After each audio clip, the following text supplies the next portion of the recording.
Good day everybody, welcome back to the celebration. This is Mai on a tutorial on how to build a lake. So here we're gonna start with bombing up some place in the flat road to make space for our demonstration. So basically, you know how everybody says that they have a cool lake in front of their house in the survival road, and you're like, cool, can I have a look? And then you get this. Okay, and then you get like this dirt house with like a pool of water with like flowers around it, and you go like, excuse me, this is not a pond, this is a piece of junk.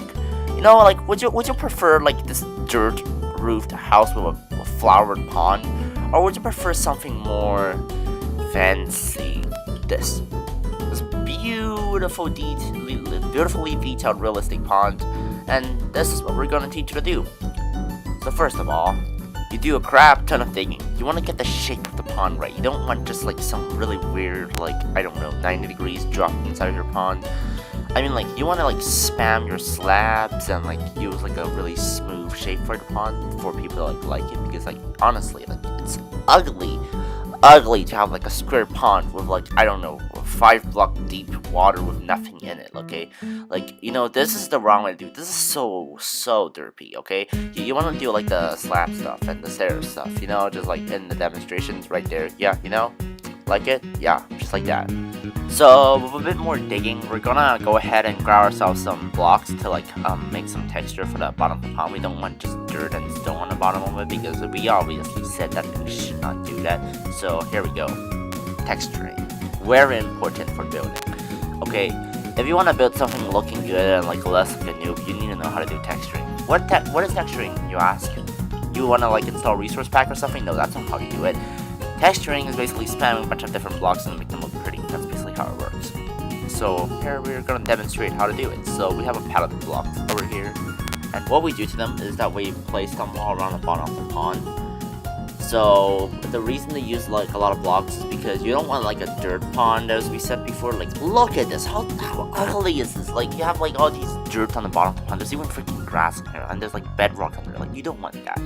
You want these nice blocks to be placed in a array style, you want to like mix up these blocks so they look good in the bottom of the pond. So you have the moss cobblestones, you have the stones looking stuff, you have like the dirt looking stuff, you know, just for like the look of the things. Like, don't be afraid to like do blocks the way that they aren't used. Also, like extra tip, so then create bubble columns instead of Minecraft 1.13. So be sure to use that.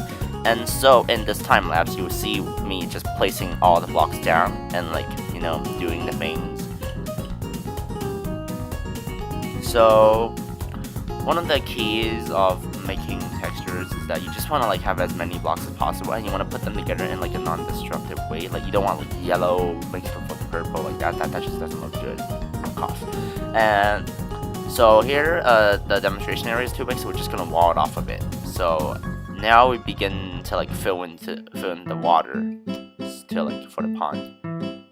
So yeah, that's how it goes. In 1.13 you can have water inside of stair blocks, so that's really useful. And the next step is adding the life into the pond. So we're gonna have like replica of these plants as shown in this clip, and we're just gonna like spam them along the bottom of the ocean, the lake floor, because like we want to like have these greenery down there. We don't want to have this barren pond. Like, that's just kind of dead, you know.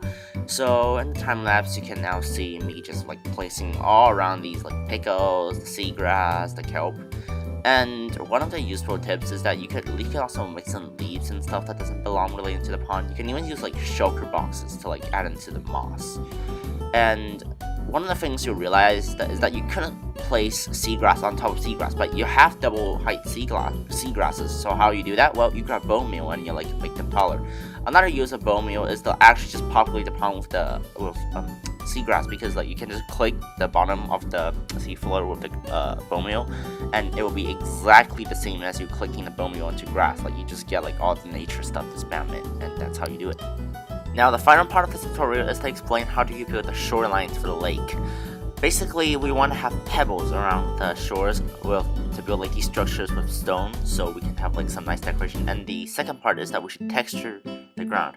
Remember, the side of the lake should be muddy but also stony, so we will use like the stone textures, as we are doing here right now, to cover up the floor and replace the grass with it. And you can also use stripped darker logs to achieve a sort of mud effect inside of the ground, because like that really much looks like mud and it's pretty nice texturing. Also, you can use some spruce. And a trick is that you can use these spruce stairs you can see right here to put water in it to make it look like they're little pools of water on the shore, which is really helpful as well. And the next step is that we're going to use some grass path and also some soul sand to decorate more of the area, and also we'll use some cobblestone walls to decorate the ground further. We can also put some cobblestone walls inside of the water to replace to use it as stepping stones, and or maybe just higher points in the water, so it achieves a really nice effect. And some of the final touches is that we're going to use stone buttons to cover the floor with some pebble looking stuff, and the really final step for the shoreline will be using leaves and grass, tall grass as well, to cover up the ground.